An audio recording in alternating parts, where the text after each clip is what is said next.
Efésios 5, vamos lá. Sede, pois, imitadores de Deus, como filhos amados. A igreja.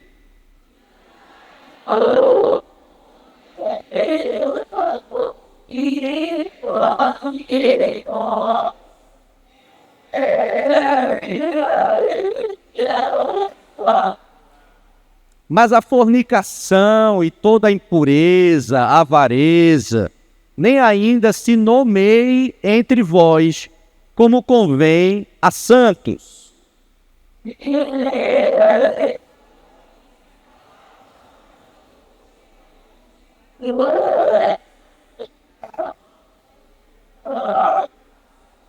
Ficou um pouco atrapalhado, né? Bora repetir, porque é para Jesus, não é? Não é para o pastor. Eu vou repetir o 3, tá? E aí, ó, controla aqui direitinho, tá bom? E quando vocês veem essas reticências, é porque vai vir mais texto. Aí você aguarda um pouquinho que o texto vem. Eu estou no 3. Mas a fornicação e toda a impureza ou avareza, nem ainda se nomeie entre vós, como convém a santos. 4.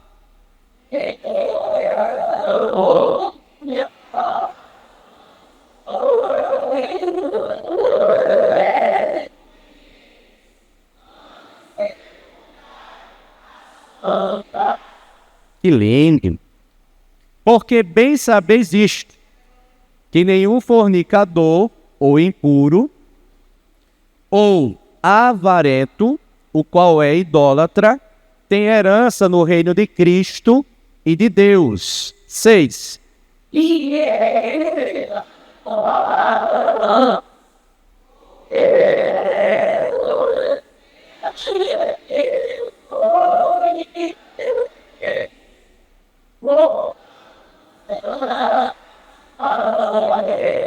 Isso, verso 7.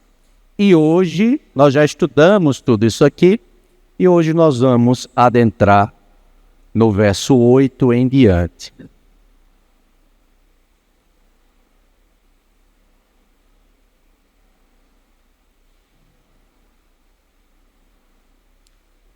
Verso 8, mantenha a sua Bíblia aberta. Quem não a trouxe, você pode acompanhar pelo telão. Porque no outro tempo éreis trevas, mas agora sois luz no Senhor. Andai como filhos da luz. Este versículo, ele é um contraponto teológico entre luz e trevas. E eu queria fazer aqui um jogo de palavras, até para que a gente interprete o que nós vamos conduzir aqui teologicamente. Eu queria que você repetisse comigo, até para seu cérebro introjetar melhor. Diga comigo: eu sou luz, não sou treva.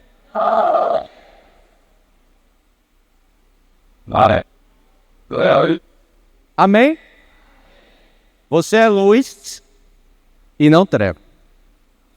A expressão noutro tempo refere-se exclusivamente ao passado. Veja que noutro tempo não se refere ao agora. Se refere ao que já passou. Não é mais condição atual. Ele fala de outro tempo. E esse outro tempo, a Bíblia fala que é passado, porque depois da expressão noutro tempo, nós temos um verbo no passado. Éreis. Éreis. Éreis significa passado. Já foi. Mas a expressão que também surge e que nos chama a atenção é mas agora. Mas agora refere-se a quê? Ao presente.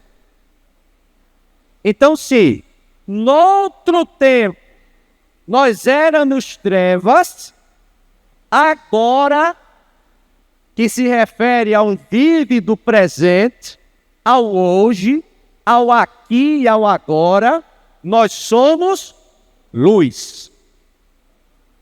Então, o passado, veja, nos condena. Por isso que tem tanta gente adoecida no nosso meio, porque não vivencia essa verdade teológica. Vive do passado e não se aloca no presente, aonde Deus lhe quer. Você entende? Vive do que passou, mas não consegue enxergar esperança no presente e não consegue enxergar esperança no futuro. E Deus te trouxe aqui nesta noite para te dizer: o passado te condena, mas o presente te absolve. Você está absolvido pelo sangue do Cordeiro de Deus. O juiz soberano te absolveu. Aleluia!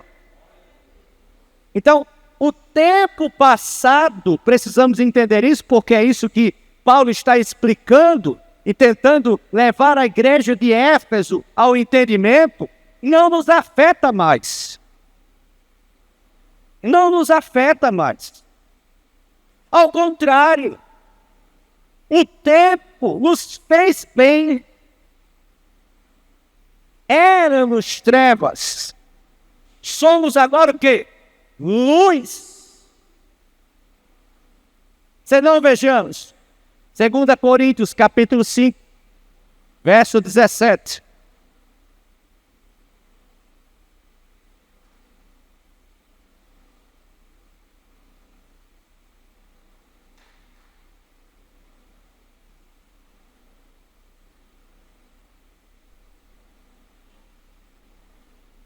Assim que, repita comigo, se alguém está, mais forte, se alguém está em Cristo, nova criatura é. Precisa repetir, Mateus. As coisas velhas já passaram. E eis que tudo se fez novo. A expressão que Paulo usa agora, não mais com a igreja de Éfeso, mas com a igreja de Corinto, é a expressão, se alguém está. É a primeira expressão que nos chama a atenção e refere-se à temporalidade da vida, no âmbito da permanência em Cristo. Ora, se alguém está em Cristo, nova criatura é. Agora, obviamente, que essa expressão nos remete a uma reflexão. Estamos em Cristo? Isso é uma reflexão. Isso é para você pensar. Como anda a vida? Como anda a procedência? Como andam os pensamentos? Como andam as atitudes? Não é? Porque ele diz que a nova criatura refere-se e interliga-se com aquele que está em Cristo. Este que está em Cristo, João 15:3, para esses que estão em Cristo, vós já estáis limpos pela palavra que vos tenho falado. Se você está em Cristo, em primeiro lugar, suas vestes estão brancas. Se você está em Cristo, em segundo lugar, o sangue de Jesus Cristo está sobre a sua vida. E tem mais, lhe purifica de todo pecado. É como está escrito em João 15:5. Eu sou a videira, vós os ramos, ou as varas em outras traduções. Quem está em mim? Veja a importância de estar nele. Isso aqui não é autossuficiência, isso é dependência total dele. Não faço nada sem ele. Não falo nada sem ele. Não me posiciono sem ele falar. Primeiro ele, depois eu. Primeiro a vontade dele, depois a minha. Primeiro o que ele está decidindo por mim, depois o que eu achava que iria acontecer. Primeiro ele. Primeiro ele. Porque ele é o quê? A videira.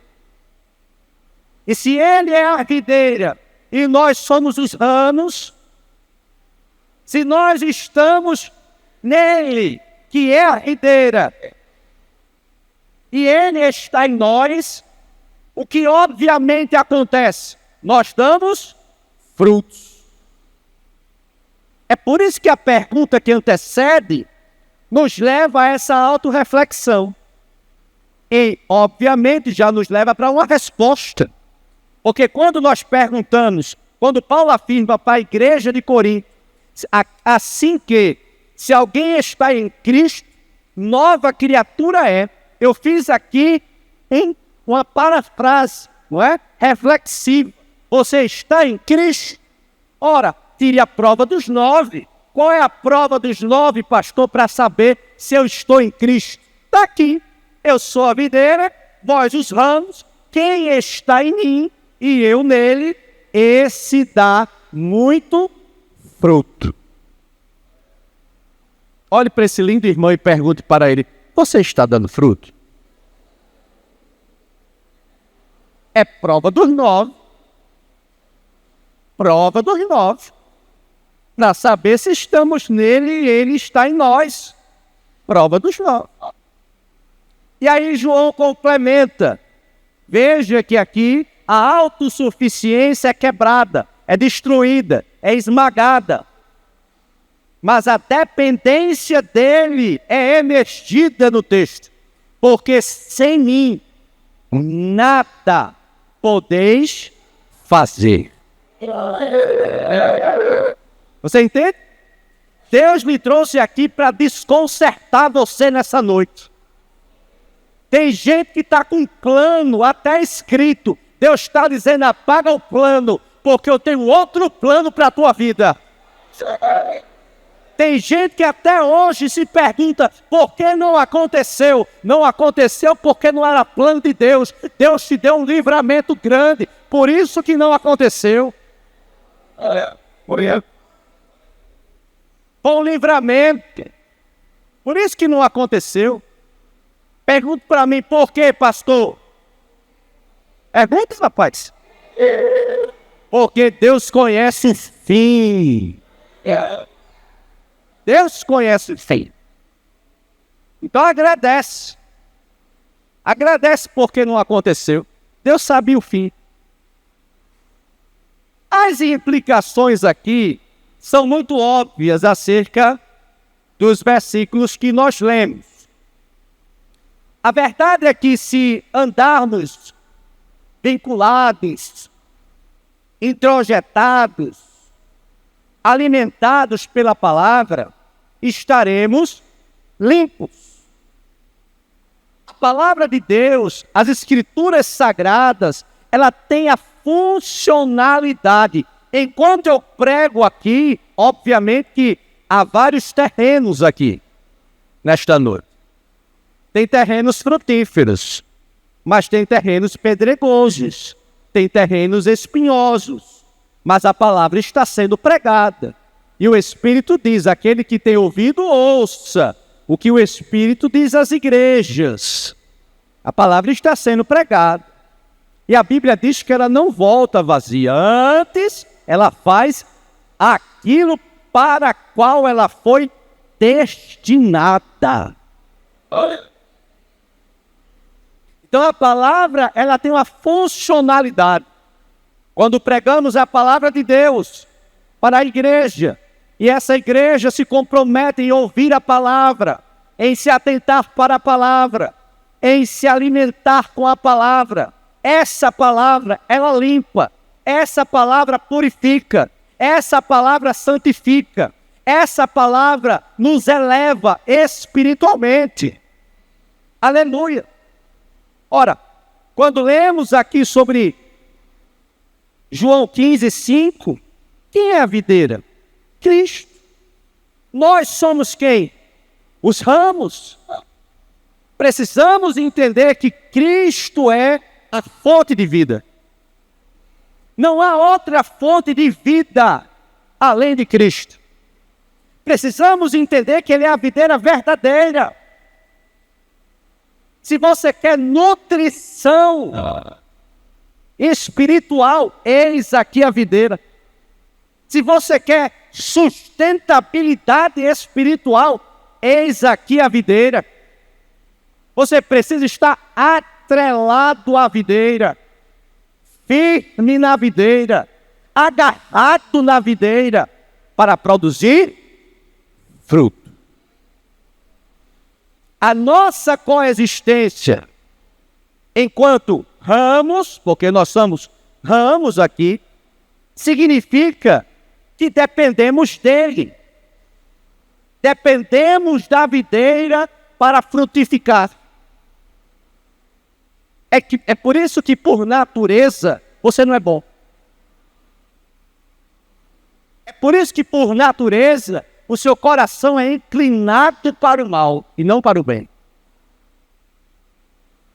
É por isso que nós não podemos terminar o dia olhando para as boas obras que fizemos. Fizemos porque estamos enxertados na videira. Se você sair da videira, seu coração se inclina para o mal. Se você sair da videira, os pensamentos negativos começam a vir para a sua mente. Se você sair da videira, você começa a se inclinar para as coisas e para as obras do mundo. Se você sair da videira e as videiras sair de você, você começa a se desviar do caminho das Escrituras sagradas. Nessa noite, eu sendo você, já estaria com o coração inflamado, dizendo: Senhor, não me tira da videira que é Jesus Cristo, me deixa próximo da videira, me deixa amparado na videira, eu sou ramo e não me deixa sair da videira.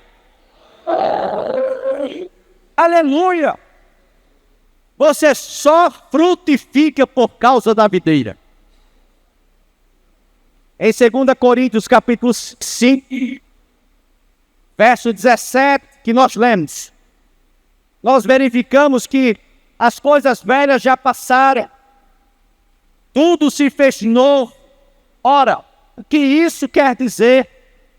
Quer dizer que o que remonta à nossa nova natureza, transformada, a partir do momento que você está enxertado na videira, a partir do momento que você tem ouvido a palavra e a palavra tem limpado você, tem santificado você, a partir do momento que você entende que em outro tempo você era treva, mas agora você é luz, agora você entende que por meio do Espírito Santo a sua natureza foi transformada, a sua natureza foi regenerada, a sua natureza foi santificada em Jesus.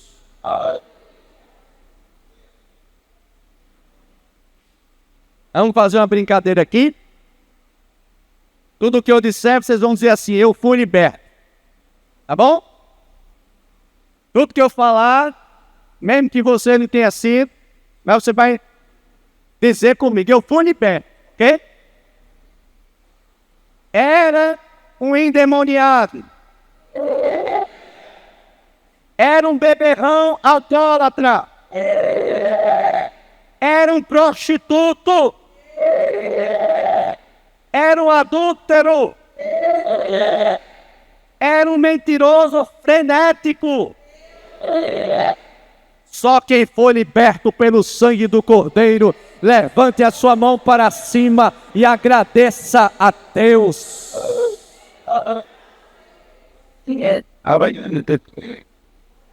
Você foi liberto.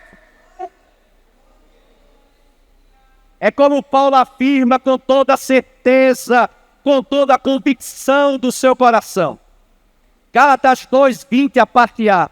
Já estou, não estarei, não serei, já estou. Não é algo que remonta ao futuro, é algo do agora, do presente. Já estou. Já estou. Estou crucificado com Cristo. Vivo. Não mais eu, mas Cristo vive em mim. Ora, o que é que Paulo, e a que Paulo está fazendo referência? Quando Paulo fala aqui de crucificação, Paulo está falando sobre a morte do velho homem.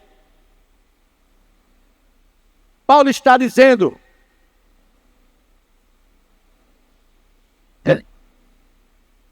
fui Saulo, sou Paulo. O perseguidor foi transformado em perseguido. O assassino tornou-se pregador do Evangelho. Não vivo, mas eu. Mas Cristo vive em mim. O que a gente aprende com o apóstolo Paulo? O apóstolo Paulo está dizendo que as velhas práticas não coadunam com a nova natureza. Obviamente que até você ter um corpo glorificado, o velho homem sempre vai querer bater na porta. Ninguém aqui está imune, não é? Porque foi regenerado, porque foi justificado, porque foi salvo pela fé, de ser tentado, de cair, não é? Na tentação. Ninguém está imune, não é isso que a gente está dizendo. O próprio apóstolo Paulo, ele afirma, e quantas vezes nós pregamos aqui: aquilo que quero não faço, mas aquilo que não quero, isso faço. Luta da carne contra o espírito, do espírito contra a carne. Você entende? Então, as velhas práticas não coadunam com a nossa natureza.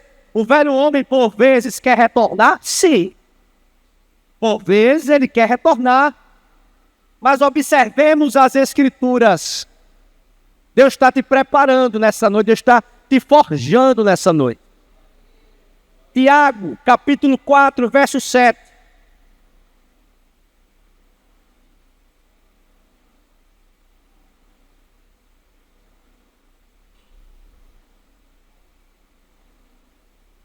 Tiago, capítulo 4, verso 7.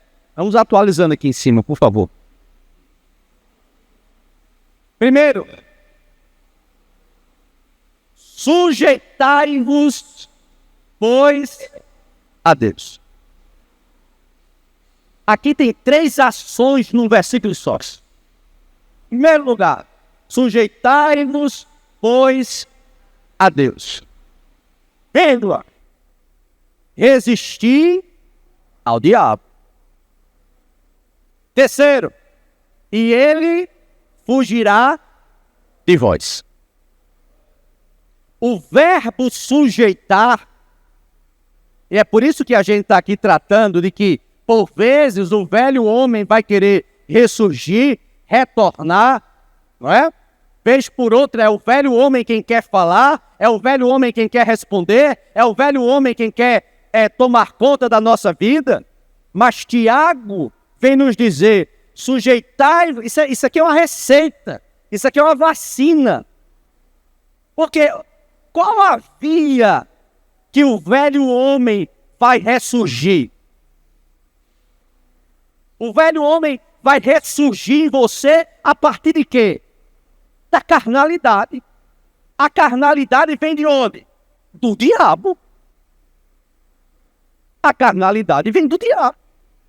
Então, o verbo sujeitar, em sua conjectura de aplicação, implica em nos colocarmos debaixo do governo de Deus. Precisamos estar debaixo do governo de Deus. E estar debaixo do governo de Deus é abrir mão da nossa autossuficiência. É renunciar aos padrões do mundo. Nós somos a contracultura da cultura do mundo. O que o mundo prega não serve para a igreja. O que o mundo se autoestrutura não é estrutura sadia para a igreja. Diga amém. Depois nós vemos aqui, primeiro, verbo sujeitai-vos, não é? Precisamos estar dentro dos padrões de Deus. Segundo verbo, resistir. O verbo resistir, como também o verbo sujeitai-vos, todos os dois verbos estão no imperativo.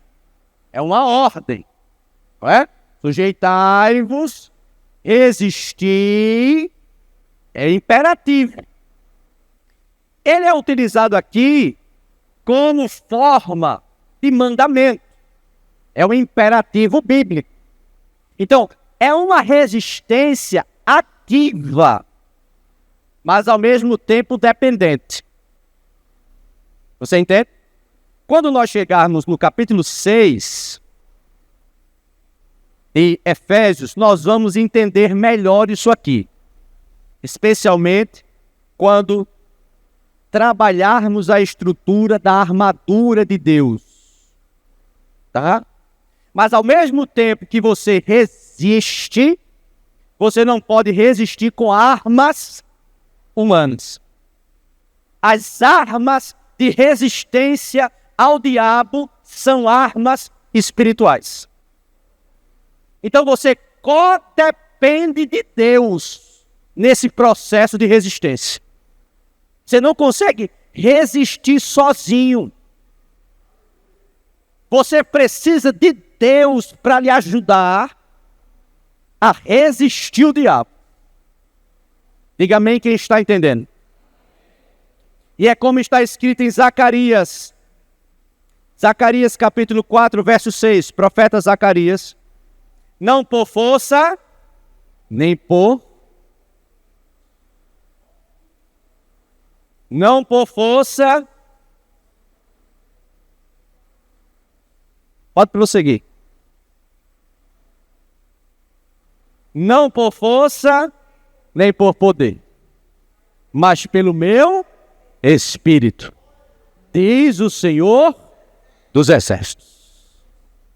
É o Espírito que opera em nós, nos dando força, nos fortalecendo, nos guiando, intercedendo por nós. É o Espírito de Deus. Por fim, a consequência. E ele fugirá de vós. Tem um negócio aqui que dá um nó na cabeça se a gente não estudar a Bíblia. Porque o diabo, ele sabe quem é de Deus.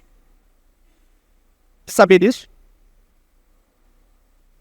O diabo, nós não deveríamos fazer numa tentativa prévia de nos autoanalisarmos frequentemente. Deveríamos fazer, mas nós não fazemos. Mas deveríamos minimamente tentar avaliar a nossa vida espiritual cotidianamente. Sabe quem faz isso por nós? O diabo. Ele metrifica você. Ele olha para a sua saúde espiritual. Ele vasculha o que está no seu coração. Ele vasculha o que está na sua mente para ludibriar você, para lhe deixar com raivas sem sentidos, para lhe deixar com ódio e ressentimento sem nenhum sentido. Para lhe entristecer, para não vir para a igreja, sem nenhum sentido. Você entende? E ele conhece os seus pormenores. Ora, em Jó, no capítulo 1, versos 6 ao 12, o que é que nós estamos vendo? Abra comigo em Jó, capítulo 1. Veja como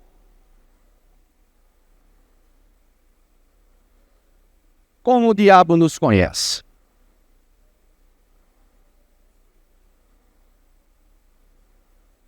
Jó, capítulo 1.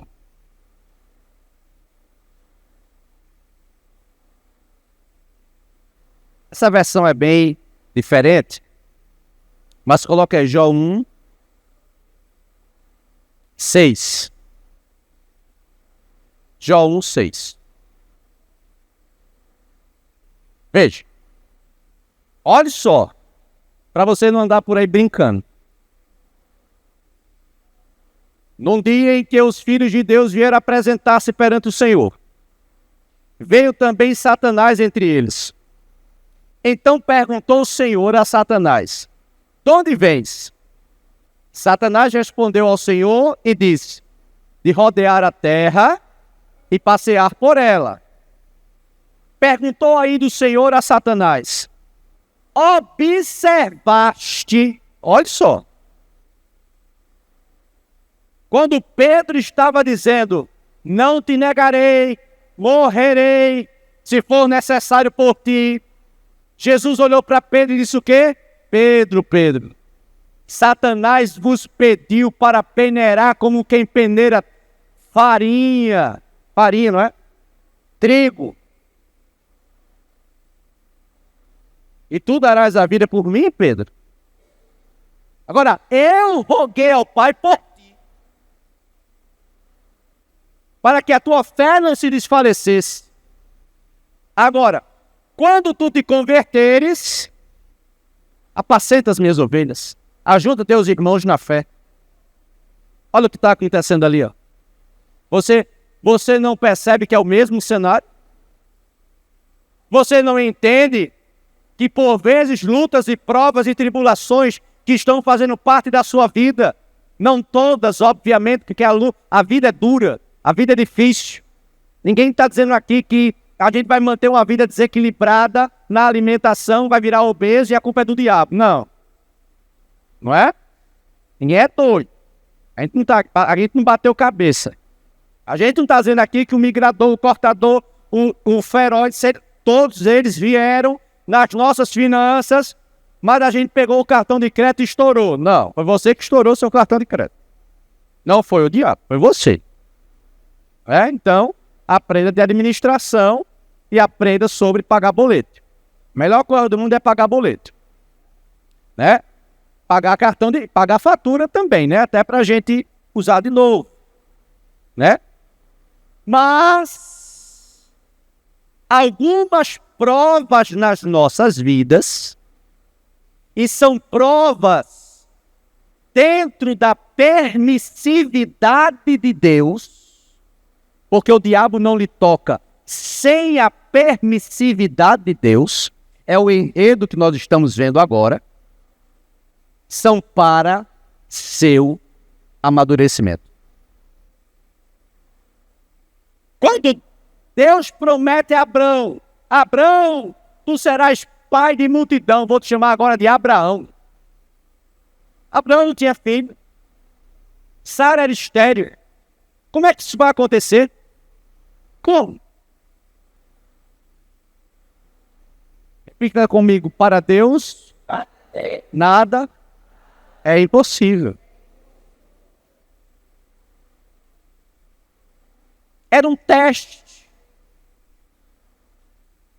Eu vou dar Isaac a Abraão e vou pedir de volta. Vamos ver até onde vai a fé de Abraão. É um teste. E a vida do Isaac foi poupada. E quando nós olhamos para cá, para Jó, perguntou ainda o Senhor a Satanás: observaste o meu servo Jó? Irmãos, segura aí. Você acha mesmo? Isso aqui é o diálogo. Mas você acha? Deus está sendo irônico. Você acha mesmo que Deus não sabia o que Satanás estava ali para fazer? Claro que sabia. E Deus é direto e objetivo, ele não arrudeia. Observaste tu, meu servo Jó? Satanás, eu já sei para que vieste. Vamos lá? Porque ninguém... Aí, irmão, aqui é coisa séria. Não só coisa séria, é coisa linda. Não queira que ninguém lhe apresente.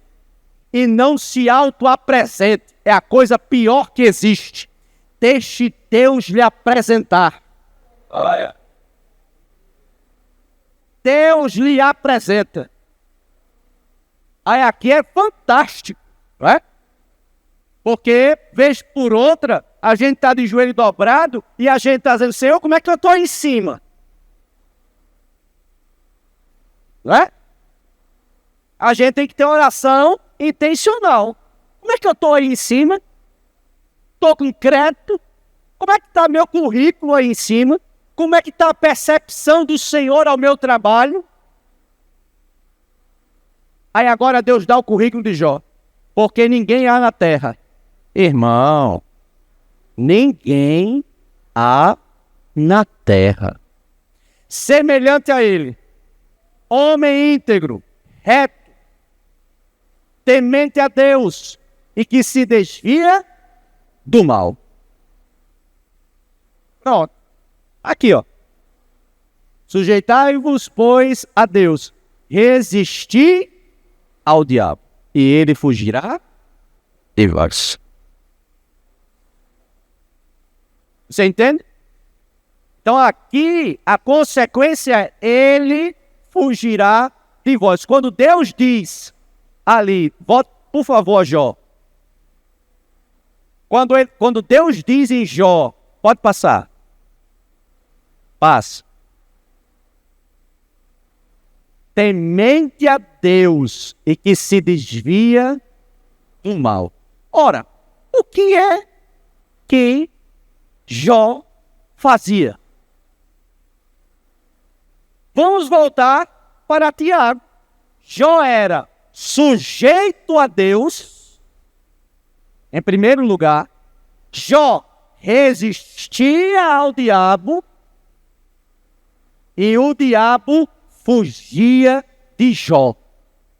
Até que o diabo disse, bom, com esse camarada aqui, não tem como. Então eu vou lá em cima para ver se eu consigo, não é? Fazer com que haja uma permissão para que eu toque nele. Ora, se o diabo foi pedir permissão a Deus para tocar em Jó, rapaz, olhe para mim com muita franqueza. Você é protegido, você é protegida. Não tem macumba, não tem vela preta, não tem nome na boca de sapo, não tem bruxaria, não tem encantamento contra ti, ó Israel. Para tocar em você tem que pedir. Porque ali vai um homem de Deus, ali vai uma mulher de Deus. Não queira currículos pomposos aos olhos dos homens. Não queira aplausos dos homens. Não queira reconhecimento dos homens. Queira reconhecimento do Todo-Poderoso. Ali é meu servo Jó, temente, fiel, íntegro e reto aos meus olhos e que se desvia do mal. Aleluia! Que palavra tremenda! Glória a Deus! Então, avalie sua vida. Tem prova e tribulação que é da vida. Agora tem prova e tribulação que é permissão de Deus para te aperfeiçoar. Portanto, segura. Aguenta. Fica firme. Mostra que tu é crente. Acorda de manhã, Senhor, segura na minha mão. Vai dormir de noite, Senhor, guarda essa casa. Aleluia. Cobre essa casa com teu sangue. Aleluia. Efésios 5, 11 e 12.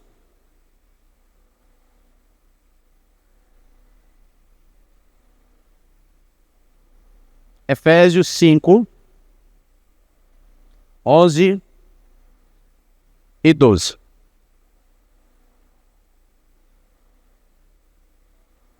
E não comuniqueis com as obras infrutuosas das trevas, mas antes condenai-as, porque o que eles fazem em oculto, até dizê-lo, pronunciar, é torpe.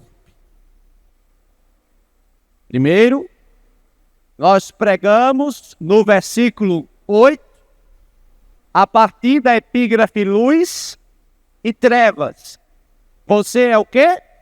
Luz. Você não é treva.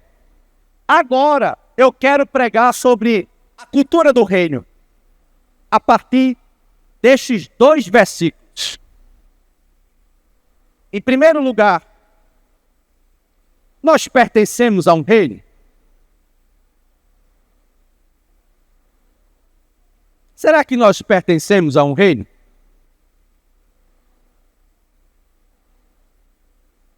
Vamos tirar a prova dos 9? Preciso de agilidade aí agora, hein? Que reino é esse que nós pertencemos? Primeiro, se é reino, tem que ter rei. E se tem rei, a gente tira a prova dos 9. Salmo 103 e 19. Será que a gente tem rei? Salmo 103 e 19. Nos céus estabeleceu o Senhor o seu trono, e o seu reino domina sobre tudo. Esse reino tem rei. É o Senhor dos céus, o Pai da eternidade. Agora, abra comigo em Isaías 9 e 6. Se esse reino tem rei, todo reino tem que ter o quê? Príncipe.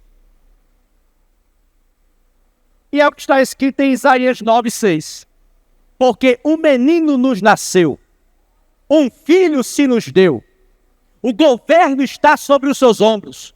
O seu nome será, escute, maravilhoso, conselheiro, Deus forte, Pai da eternidade e príncipe da paz. O reino tem príncipe. O nome dele qual é?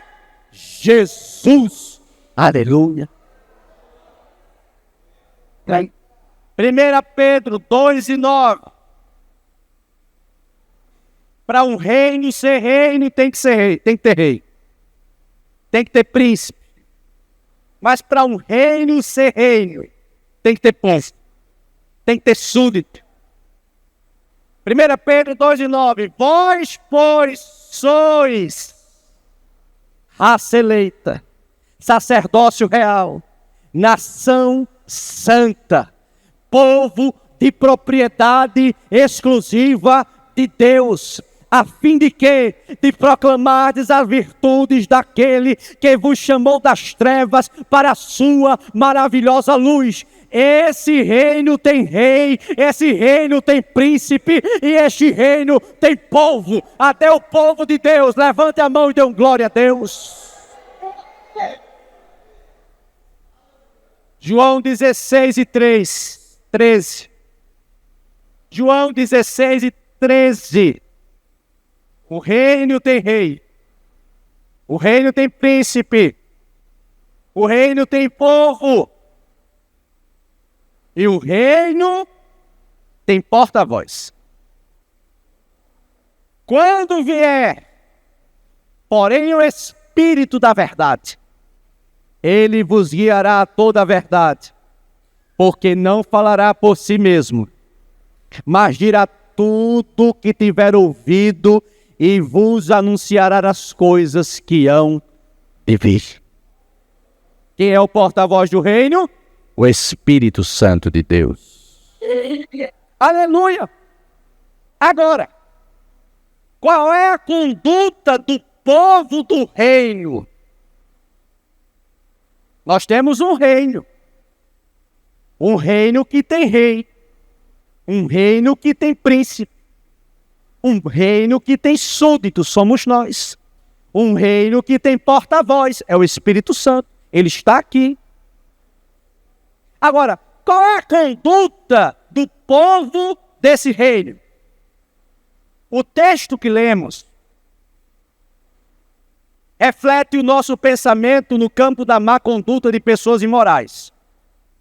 São aquelas pessoas que produzem obras infrutíferas das trevas. Vamos ler. E não comuniqueis com as obras infrutuosas das trevas, mas antes condenai-as. Ora, o que Paulo está falando e nos conduzindo aqui em sua teologia? Ele está nos conduzindo para um pensamento simbólico e expressivo de que o povo das trevas representam a ignorância, representam o erro e representam o mal. Nós somos esse povo. Em contraponto, a luz representa o quê? A luz que somos nós, representamos a verdade, a justiça. Paulo, portanto, nos ensina de forma muito clara, muito objetiva, muito explícita, que adquirimos uma nova identidade enquanto povo do reino. Agora, se somos povo do reino, nós precisamos não apenas praticar as obras infrutuosas das trevas, nós precisamos condená-las.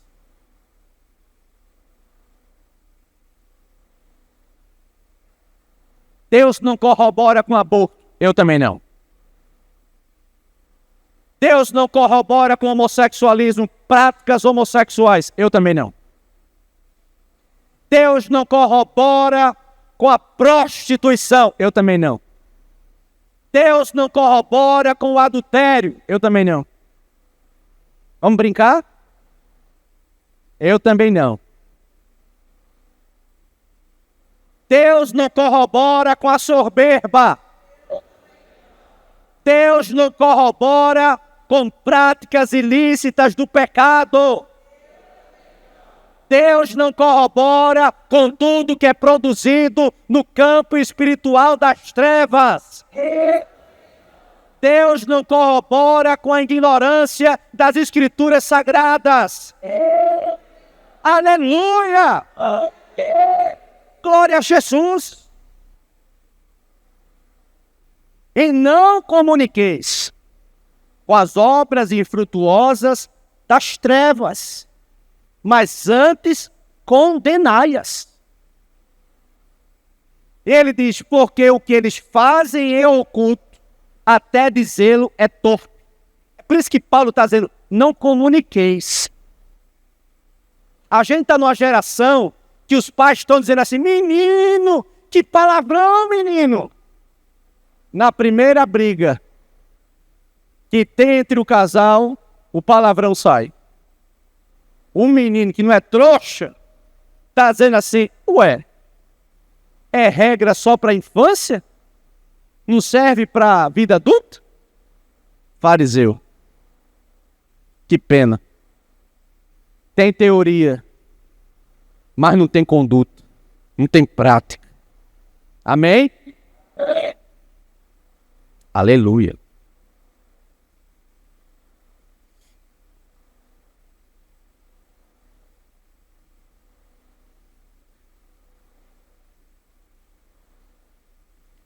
Versículo 13. Mas todas estas coisas se manifestam. Veja só. Paulo está dizendo, para você não perder a conexão. Paulo está dizendo para não comunicarmos, não andarmos, não é, em comunicação com as obras infrutuosas das trevas e condená-las. No verso 12, ele diz, vejam só, porque o que eles fazem em oculto, o que é isso em oculto? É segredo. Tem crente que no trabalho dele ninguém sabe que ele é crente. É um crente oculto. Você entende? É um crente oculto. E obviamente, Paulo está dizendo aqui que essas obras infrutuosas das trevas, que não é para nós nos comunicarmos, não é? O crente piedoso não se comunica com essas obras, condena elas. E Paulo está abrindo um parênteses. Paulo está dizendo, olha, o que eles fazem, cuidado, porque eu digo sempre isso aqui, parece, mas não é. É isso que Paulo está dizendo. Parece, mas não é. Na igreja é uma coisa, fora dela é outra. Parece, mas não é. E Paulo está dizendo, tem crente aí na igreja de Éfeso que parece, mas não é.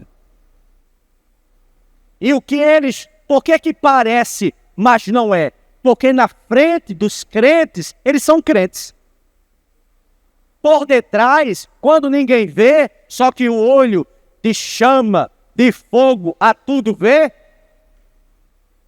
o que ele faz em oculto, não é? Até pronunciar é torpe. A gente não deve nem pronunciar. Aí se interliga com o versículo 13. Mas todas estas coisas se manifestam. Veja só, não tem para onde correr. É isso que Paulo está dizendo.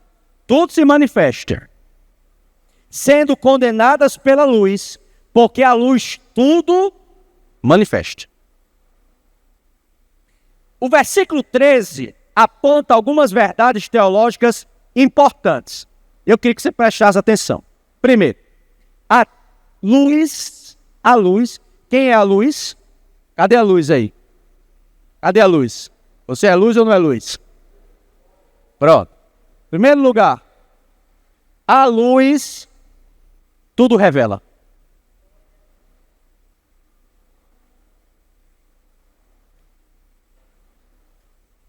Por causa da luz, o mal é visto. O mal é percebido. O mal é lido. O mal é interpretado. O mal é discernido. Quando, pastor? Quando exposto pela luz. E outra vez vereis a diferença entre o justo e o ímpio. A luz se diferencia da treva. Se você é luz, alumie este mundo, porque a luz tudo revela. Segundo lugar, a luz se opõe ao mal, ou seja, a luz condena o mal. A luz reprova o mal. A luz não se coaduna com o mal. A luz não anda junto com o mal. Porque luz é luz. Então, quando um cristão é luz, as pessoas ao seu redor se constrangem, sentem-se coagidas, coibidas e por vezes se convertem até. Não sei se alguém já presenciou, já viveu. Eita, lá vem fulano, Vamos parar com essa história aqui que ele é crente. A luz, tudo revela. A luz se opõe ao mal. Ela o condena. Ela o reprova. Para, que lá vem Helena. Helena é crente. Helena não vai concordar com isso aqui, não. Não, ela não vai não, hein? A gente conhece ela. Diga amém. Não, é melhor eu falar com... É melhor eu dizer para o Ever. É uma mera coincidência, tá? Porque se eu dizer para fulano vai espalhar para a igreja inteira. Você entende o que eu estou dizendo? Você está entendendo? O crente é percebido. E as condutas do crente também são percebidas. Nós somos chamados para um relacionamento. Agora, um relacionamento saudável. Você vai ter cristãos na igreja engatinhando. Vai ter que ter paciência, calma, não é? Cautela. Paulo disse, eu queria vos dizer muito mais. Mas vocês não têm condições de escutar. Sois meninos. Estais engateando ainda. Não é? Eu vou aprender que na igreja, nesse núcleo, não é? Que é a igreja viva. A igreja não é um prédio, a igreja sou eu, a igreja é você. Eu vou aprender que o outro erra. E que o erro do outro vai me provocar a ensiná-lo. Vai me provocar a perdoá-lo. Esse é o movimento de uma igreja viva. Porque a gente quer encontrar, a nossa sede é de encontrar uma igreja perfeita. Não existe. Por que nós temos essa sede pela igreja perfeita? Porque nós temos a sede pelo céu. Só que ainda não estamos lá. Estamos aqui na terra. E aqui na terra, a gente peca, a gente tropeça, não é? A gente entristece o outro, a gente se frustra com pessoas. Às vezes nosso nome está na mesa de jantar das pessoas. Às vezes o nosso nome está no carro, não é? Vamos para casa, bora. Qual é o papo aí do dia? Pastor.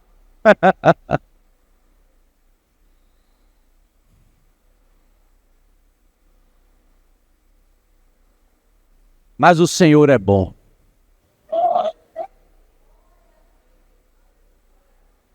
E escrito está, as portas do inferno não prevalecerão contra a igreja do Senhor. Não vai prevalecer.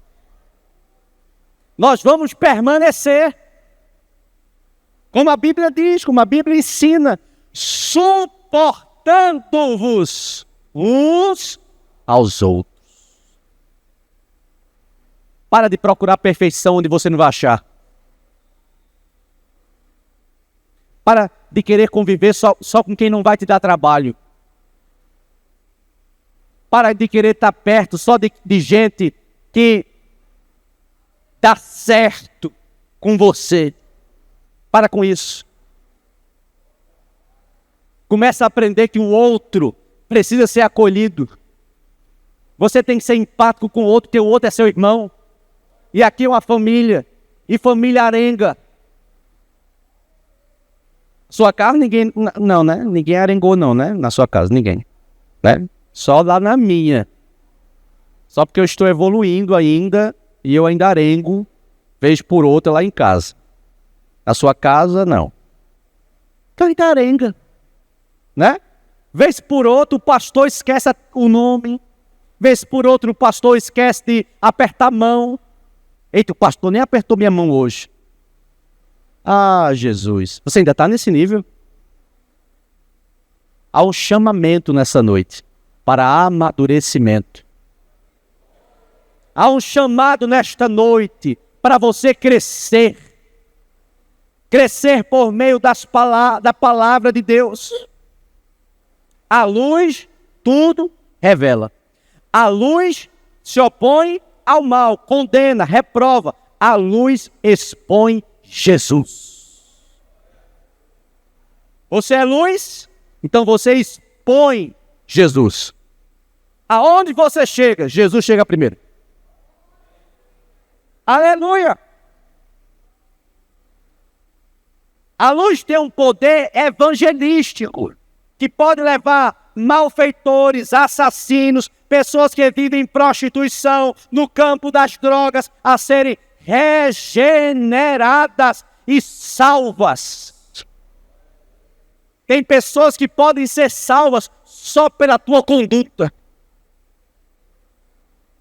Rapaz, eu quero o Deus dessa menina.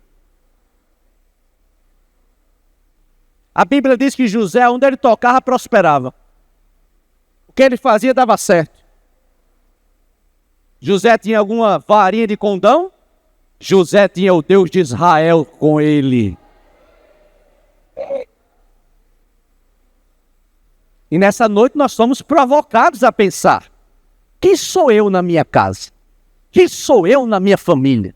Quem sou eu na minha vizinhança? Eu sou luz que consigo, inclusive, a partir da minha vida, gerar um poder evangelístico de que quem olha para mim vê Cristo, vê Jesus na minha vida e o quer também ou não. Eu sou aquele chatonildo, eu sou aquele ignorante, eu sou aquele soberbo, eu sou aquele crítico, critica tudo, abusado. Não falo de Jesus, antes me calo. Quem é você? Quem é você? Porque se você é luz, você tem que evidenciar que você é luz. Não basta, meus irmãos, olhem para mim, não basta estar aqui no culto da quarta. Não basta estar aqui no culto do domingo. A igreja precisa impactar o mundo lá fora. Eu sou luz e aonde eu chegar, essa luz precisa ser manifesta para que todos entendam que há um Deus vivo nos céus. O nome dele é Cristo. Ele salva, ele cura, ele batiza com o Espírito Santo e ele leva o homem para morar no céu.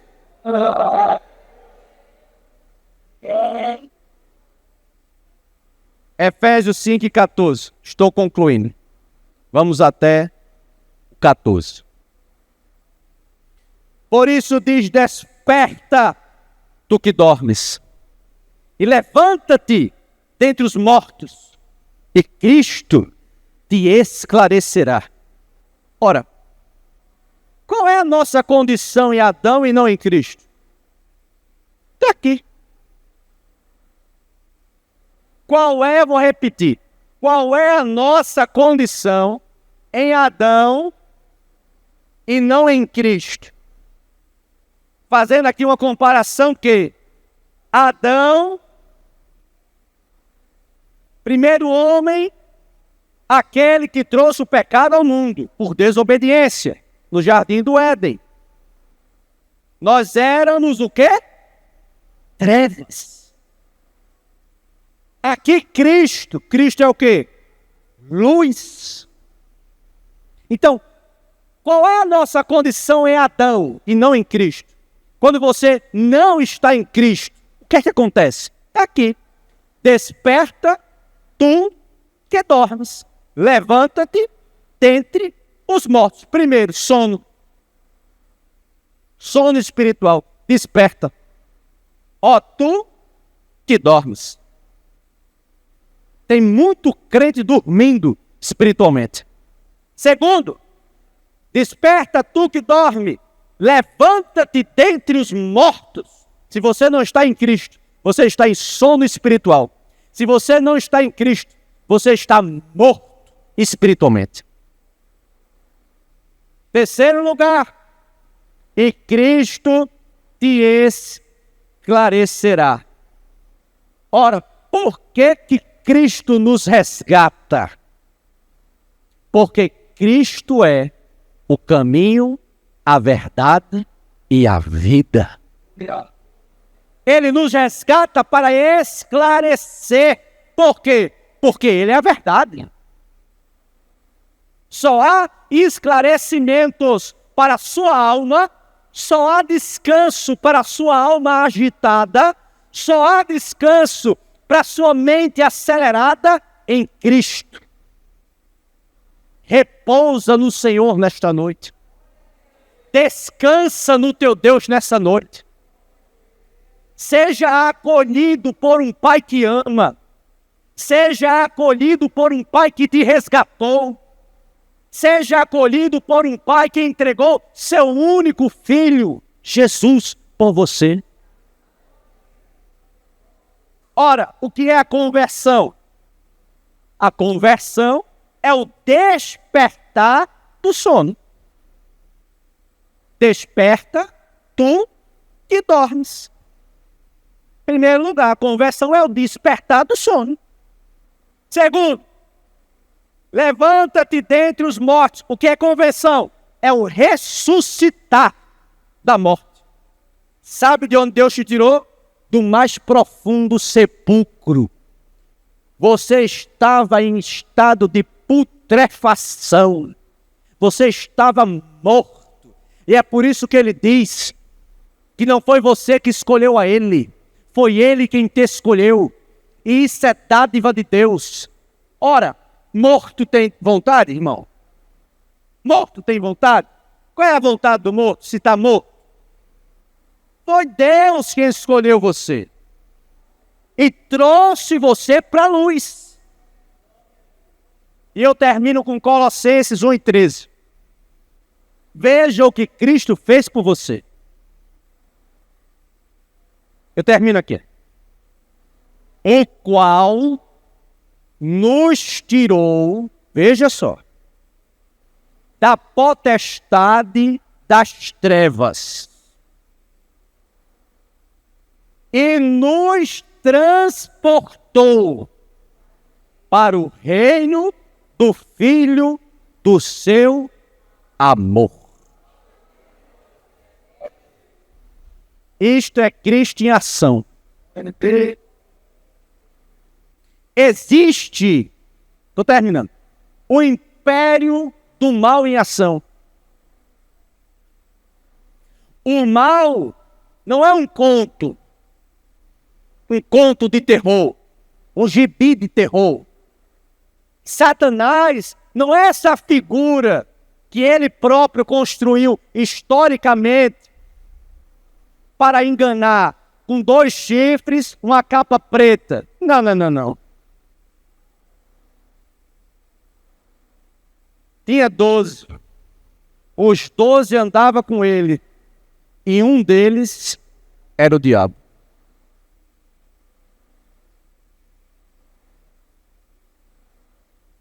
É de quem você menos espera.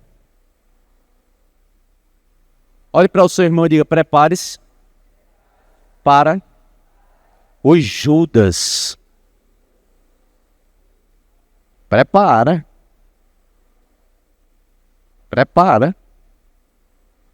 Olhando para o autor e consumador da nossa fé.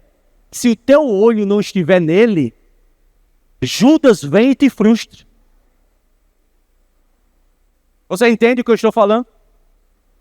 Então, O mal não é um conto. O mal existe.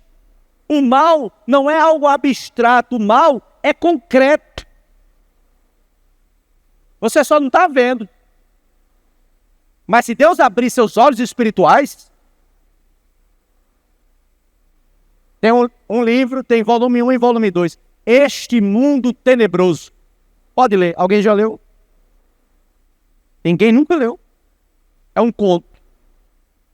Fantástico. Um Mundo Tenebroso. Volume 1 e 2. Espetacular para o que estamos falando aqui. Então o mal é algo concreto. O que é que existe no mal? Espíritos malignos, corrompidos, caídos, que governam o reino das trevas. Não fazemos mais parte, graças a Deus, deste reino das trevas. Não fomos nós que nos autotransportamos. O transporte veio do céu. Foi Jesus que nos transportou.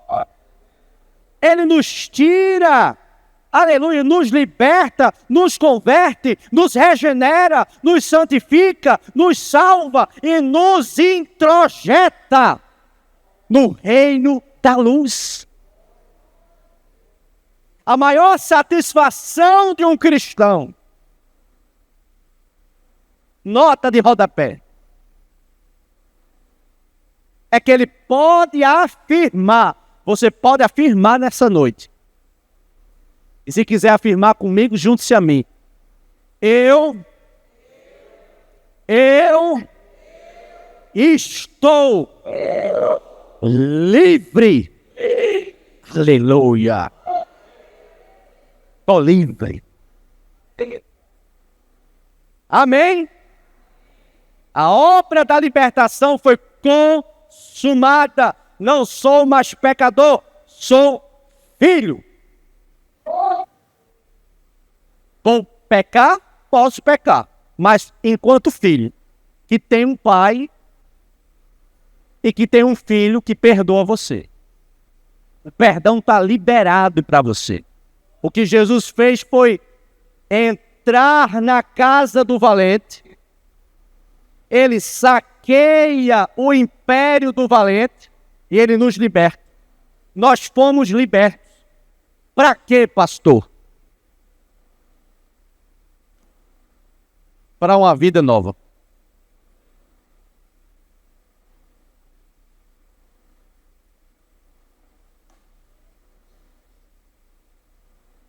Viva a vida nova que Deus já te deu.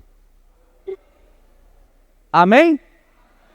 Você não está mais em trevas. Você está na luz. Fique de pé.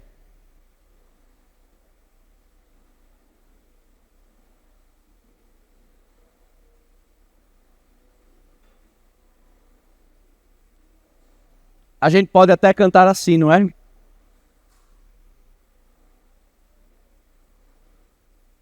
Te agradeço, meu Senhor.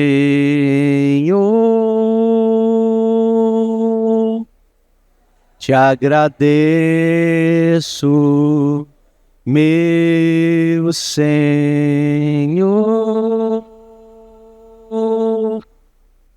Te agradeço. Cante. Oh,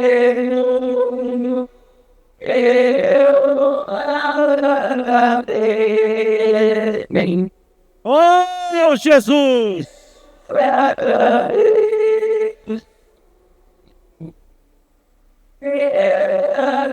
Obrigado, Pai. Legal. Te agradeço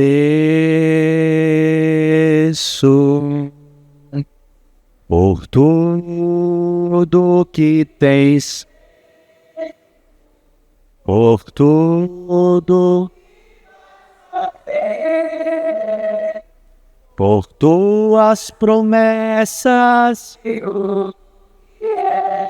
Eu quero te agradecer com todo o meu ser. Levante sua mão.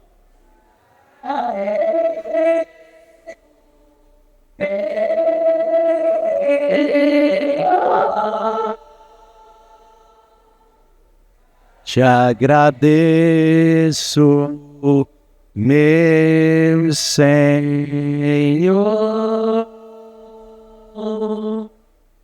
Te agradeço por me libertar, por ter morrido em meu lugar. Te agradeço, Jesus, te agradeço. Eu te agradeço. Te agradeço. Aplauda ao Senhor. Obrigado, Pai. Muito obrigado.